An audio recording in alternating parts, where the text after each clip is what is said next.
Len, the COVID-19 epidemic continues to worsen.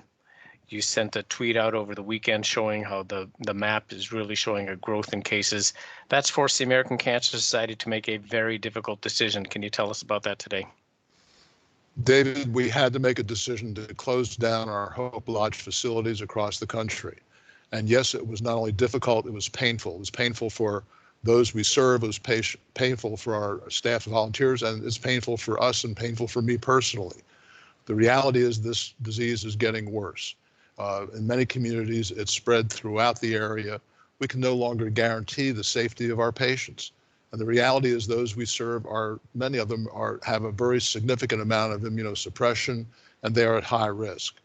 What really, in a sense, tipped the balance, despite all the precautions we have put in place at Hope Lodge, was the fact that governors around the country are asking people to shelter in place. We're not essential medical personnel, unfortunately.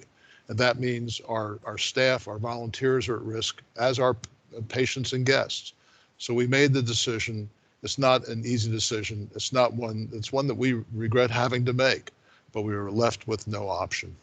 And are we hearing from patients about this? We've heard from patients and caregivers recently how much they appreciate the measures we put in place.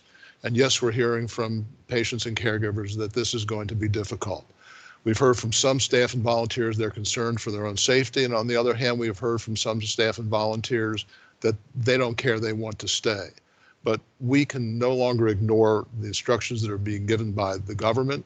We have to take those into consideration, and we have to act in the best safety possible for caregivers, patients, staff, and volunteers. And thank you for taking the time today, and I'm sure we'll be updating this again as we move along. Thank you.